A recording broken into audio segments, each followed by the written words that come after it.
Halo adik-adik, jumpa lagi bersama saya masih di sini di channel Kunci Jawaban. Pada video kali ini kita akan membahas buku lanjutan Bu Pena, jilid 5D tema 9, benda-benda di sekitar kita, tapi kita sudah sampai ke penilaian akhir tahun.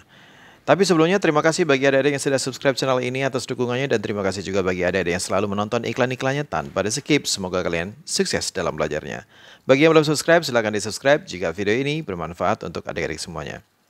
Untuk mempersingkat waktu, langsung saja adik-adik dibuka bukunya Penilaian Akhir Tahun yang ada di halaman 179.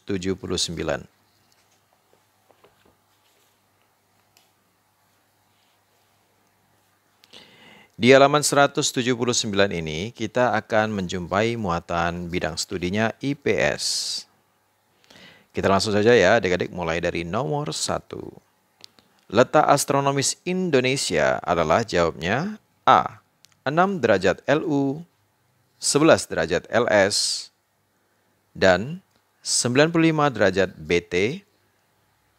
BT itu bujur timur, dan sampai 141 bujur timur atau BT. Jawabnya adalah yang A. Kita lanjutkan ke nomor 2. Letak geografis Indonesia adalah di antara, jawabnya D, benua Asia dan benua Australia. Nomor 3, perhatikan nama provinsi-provinsi berikut. Ada Sumatera Utara, Gorontalo, Nusa Tenggara Barat, Kalimantan Utara, dan Jawa Barat. Pertanyaannya, provinsi di Indonesia yang masuk belahan bumi bagian utara adalah nomor, jawabnya adalah nomor 1 dan nomor 4. Nomor 1 Sumatera Utara, dan nomor 4 Kalimantan Utara.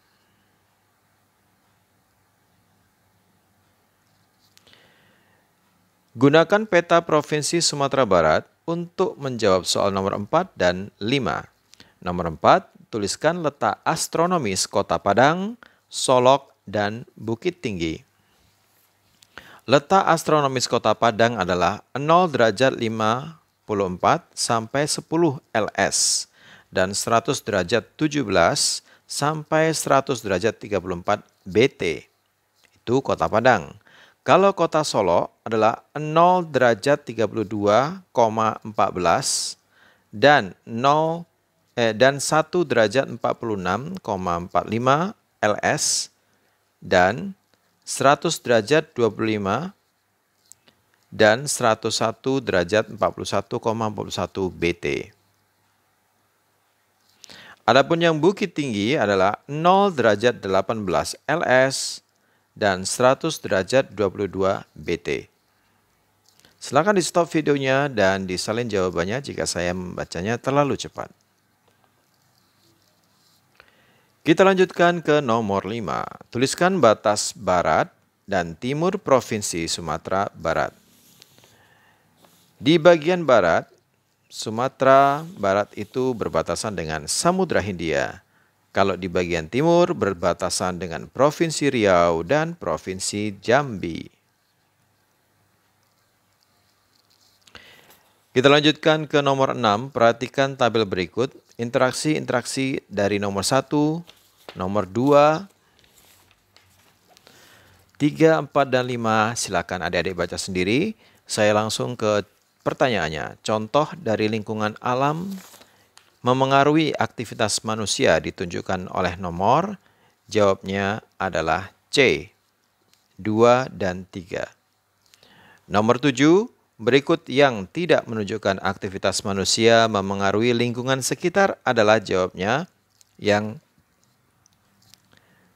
D, menanam tanaman cabai dan tomat di pekarangan.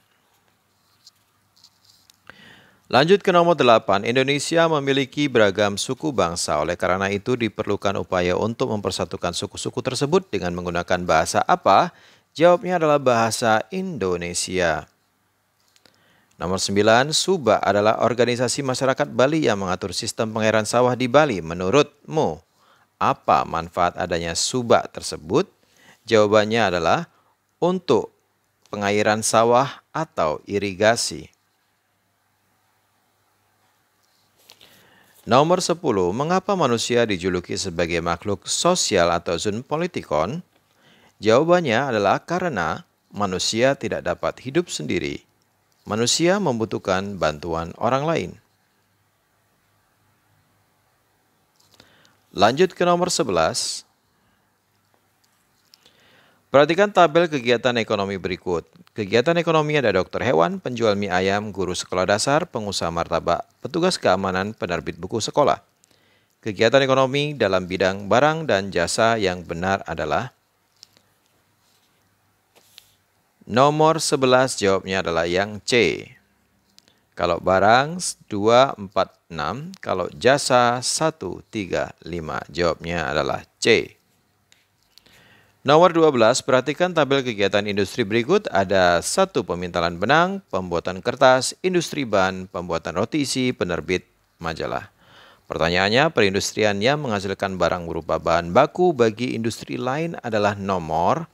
Jawabnya adalah yang A, nomor 1, 2, dan 3, yaitu pemintalan benang, pembuatan kertas, dan industri ban. Nomor 13, sumber daya alam yang dimanfaatkan oleh pengusaha lilin adalah jawabnya B, minyak bumi. Nomor 14, kegiatan menyalurkan hasil produksi kepada konsumen dinamakan distribusi. Lanjut pertanyaannya, orang yang melakukan kegiatan tersebut dinamakan distributor. Jadi jawabannya ada 2, yang pertama adalah distribusi dan jawaban yang kedua adalah distributor. Kita lanjutkan ke nomor 15. Perhatikan gambar berikut, setelah itu kerjakan soal-soalnya. A. Buatlah skema kegiatan ekonomi yang terjadi pada makanan olahan singkong tersebut dari tahap produksi hingga konsumsi. Baiklah, dari tahap produksi berarti petani menanam singkong. Tanda panah, singkong dipanen. Tanda panah, singkong dijual ke pedagang keripik. Tanda panah, singkong diolah dengan cara dicuci, dipotong, digoreng, dan dikemas. Tanda panah, keripik singkong dibeli konsumen. Silakan di stop dulu videonya dan disalin jawabannya. Lanjut ke pertanyaan yang B, bagaimana cara menghargai usaha ekonomi yang menghasilkan makanan tersebut? Jawabnya adalah membeli produk tersebut. Membeli produk tersebut. Kita lanjutkan ke nomor 16. Panitia Persiapan Kemerdekaan Indonesia PPKI mengesahkan Pancasila sebagai dasar negara pada tanggal berapa? Jawabnya adalah C, tanggal 18 Agustus 1945. Nomor 17, tujuan rakyat Bandung membumi hanguskan kota Bandung bagian selatan pada peristiwa Bandung Lautan Api adalah untuk jawabnya adalah yang B. Mencegah kota Bandung dimanfaatkan oleh sekutu untuk pertahanan. Nomor 18, sidang pertama PPKI pada tanggal 18 Agustus 1945 menghasilkan beberapa keputusan, salah satunya terpilih Presiden dan Wakil Presiden Republik Indonesia yang pertama, yaitu Presidennya I.R. Soekarno dan wakilnya adalah Muhammad Hatta, disingkat Mohatta. I.R. Soekarno, Mohatta. Nomor 19. Siapakah tokoh nasional yang memberi semangat rakyat Surabaya saat terjadi peristiwa 10 November 1945? Apa latar belakang peristiwa tersebut? Yang menyemangati tokohnya bernama Bung Tomo. Adapun latar belakang peristiwa adalah banyak. Silakan ditulis di stop videonya dan disalin ya adik-adik jawabannya. Latar belakang yang pertama adalah keinginan sekutu untuk merebut senjata milik Jepang yang sudah dikuasai oleh para pemuda Indonesia. Latar belakang yang kedua adalah terbunuhnya Brigadir Jenderal AWS Malabi pada pertempuran 28, 29, dan 30 Oktober 1945. Latar belakang yang ketiga adalah ultimatum Inggris yang mengeluarkan instruksi agar pemimpin bangsa Indonesia dan semua pihak di kota Surabaya menyerah kepada Inggris. Panjang ya adik-adik, silakan stop dulu videonya dan disalin. Kita lanjut ke pertanyaan yang terakhir. Bagaimana cara menghormati dan menghargai budaya daerah di Indonesia? Jawabannya beragam. Bangga dengan kebudayaan daerah, 1. Yang kedua, melestarikan nilai-nilai budaya yang telah ada, 2. Dan yang ketiga adalah mempelajari dan menikmati kebudayaan daerah lain. Baiklah adik-adik, sampai di situ dulu perjumpaan kita pada video kali ini. Semoga video ini bermanfaat. Jangan lupa diulang-ulang lagi pelajarannya. Bagi yang sudah subscribe, terima kasih banyak atas dukungannya. Bagi yang belum, silakan di-subscribe jika video ini bermanfaat. Jangan lupa di-like dan di-komen dengan sopan dan di-share kepada teman-temannya agar mereka juga lebih mudah mengerjakan buku pena jilid 5D. Tema 9 benda-benda di sekitar kita penilaian akhir tahun IPS. Mohon maaf dengan segala kekurangannya. Terima kasih dan sampai jumpa.